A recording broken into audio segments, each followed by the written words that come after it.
Hai, apa khabar semua?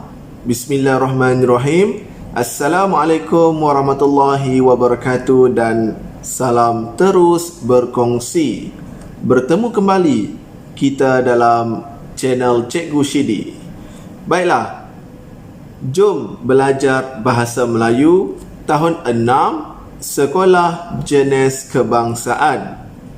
Sebelum itu, cikgu harap adik-adik sekalian dan juga rakan-rakan guru yang menonton video ini sentiasa dalam keadaan sihat walafiat. Baiklah, kali ini kita akan belajar dalam tema yang kedua, iaitu kesihatan dan kebersihan. Dan kita akan belajar dalam tajuk ataupun unit yang kelima, iaitu kebersihan jadikan amalan. Jadi, adik-adik sekalian, bolehlah merujuk buku teks Bahasa Melayu tahun 6 Sekolah Jenis Kebangsaan, iaitu KSSR Semakan 2017 pada muka surat 32. Baiklah, jom kita lihat standard kandungan yang kita akan belajar kali ini. Standard kandungan yang kita akan belajar kali ini ialah 5.1, iaitu memahami dan menggunakan golongan kata mengikut konteks. Seterusnya, kita lihat pula standard pembelajaran yang kita akan belajar kali ini. Standard pembelajaran yang kita akan belajar kali ini ialah 5.1.3, iaitu memahami dan menggunakan pelbagai kata adjektif mengikut konteks. Baiklah, jom kita lihat pula objektif yang kita ingin capai dalam pembelajaran kali ini. Murid-murid, iaitu adik-adik sekalian, dapat melengkapkan dialog dan membina perenggan. Baiklah, jom kita lihat sedikit maklumat mengenai cakna bahasa, iaitu mengenai kata adjektif. Baiklah, kata adjektif sifatan ataupun keadaan ialah kata yang menerangkan sifat atau keadaan sesuatu. Contoh, rajin, patuh, kemas, bersih. Seterusnya, kata adjektif ukuran ialah kata yang menerangkan ukuran sesuatu. Contoh, besar, kecil, panjang, pendek. Seterusnya, kata adjektif warna ialah kata yang menerangkan warna sesuatu. Contoh, biru, hijau, kuning, merah. Dan yang terakhir, kata adjektif panca indera ialah kata yang menerangkan sesuatu yang berkaitan dengan deria rasa, pandang, dengar, bau dan sentuh. Contoh, manis, cantik, merdu, harum, licin. Baiklah, ini sedikit maklumat mengenai kata adjektif. Baiklah, jom kita bersama-sama kita lihat maklumat ataupun petikan yang bertajuk rajin menjaga kebersihan.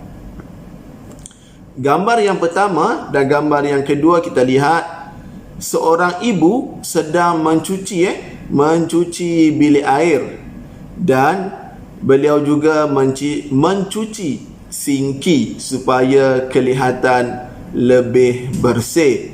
Baiklah, jadi berdasarkan kedua-dua gambar itu, kita lihat petikan yang telah pun dihasilkan. Ibu Arisa mencuci lantai bilik air yang kotor dengan cecair pencuci.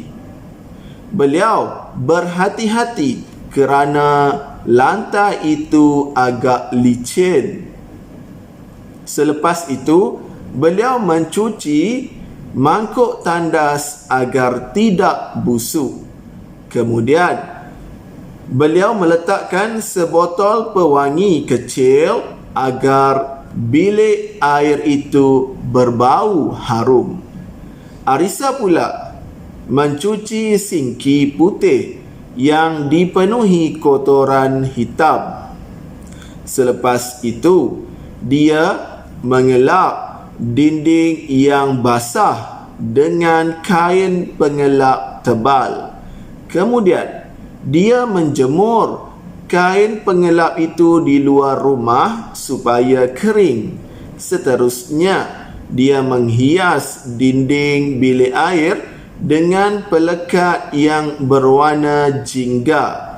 Dia gembira kerana bilik air rumahnya bersih. Baiklah, kita lihat gambar yang kedua sebenarnya bukan berkaitan dengan ibu, tetapi berkaitan dengan Arissa. Gambar yang pertama, Ibu Arissa.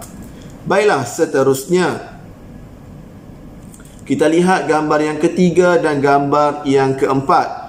Dalam gambar yang ketiga dan keempat ini, adik-adik perlulah melengkapkan dialog antara Naresh dan Abang Naresh. Baiklah, kita lihat gambar berkaitan dengan stor yang mana mungkin kita lihat kelihatan sudah bersawang dan agak berhabuk. Baiklah, jadi jom cikgu bantu kamu lengkapkan dialog antara mereka berdua. Adik-adik juga boleh mereka ayat sendiri. Yang penting dapat melengkapkan dialog antara Naresh dan Abang Naresh. Baiklah, Abang, stor kita kotor dan busuk. Ya, Naresh, stor itu dipenuhi sawang. Tompok hitam kelihatan pada dinding. Bukan itu sahaja, Abang. Habuk tebal memenuhi stor itu. Marilah kita bersihkan stor itu supaya stor itu bersih. Saya setuju, Abang. Kita akan mengecat stor itu dengan warna putih. Baiklah, Naresh. Baiklah, ini dialog antara kedua watak, dua watak, iaitu antara Naresh dan Abang Naresh. Baiklah, seterusnya kita lihat pula gambar yang ke-5 dan gambar yang ke-6, iaitu kita lihat sedang mencuci kereta. Baik, jadi dalam gambar ini adik-adik semua perlulah melengkapkan petikan supaya dapat menghasilkan perenggan. Baiklah, jadi cikgu bantu kamu, yang mana kamu juga boleh jadikan petikan yang telah dilengkapkan ini, perenggan yang telah lengkap ini sebagai panduan. Baiklah, jom kita baca bersama-sama perenggan yang telah cikgu lengkapkan. Junidi membantu ayahnya mencuci kereta. Mereka mencuci kereta bersama-sama. Kereta ayah Junidi berwarna jingga. Junidi mengelak bahagian kereta yang basah. Dia menggunakan sehelai tuala yang kering. Junidi sentiasa berhati-hati kerana lantai kawasan itu licin. Ayah Junidi pula memvakum bahagian dalam kereta dengan menggunakan alat vakum yang terkini. Beliau menyedut habuk dan batu-batu kecil di dalam kereta itu. Akhir sekali, Junidi meletakkan pewangi agar kereta itu berbau harum. Baiklah, berdasarkan perenggan ini, ada beberapa perkataan yang cikgu gariskan, iaitu jingga, basah, kering, licin dan juga harum. Yang mana ini merupakan kata-kata adjektif. Baiklah, jadi lengkap sudah pembelajaran kita untuk kali ini. Cikgu harapkan apa yang kita belajar kali ini mampu membantu seterusnya meningkatkan penguasaan adik-adik sekalian dalam subjek bahasa Melayu. Jangan lupa untuk like dan subscribe pada butang di bawah supaya adik-adik sekalian tidak terlepas video-video baru yang cikgu akan hasilkan. Baiklah, jadi itu sahaja pembelajaran kita untuk kali ini. Semoga kita berjumpa lagi dalam pembelajaran yang akan datang. Sekian, terima kasih. Jumpa lagi. Bye-bye.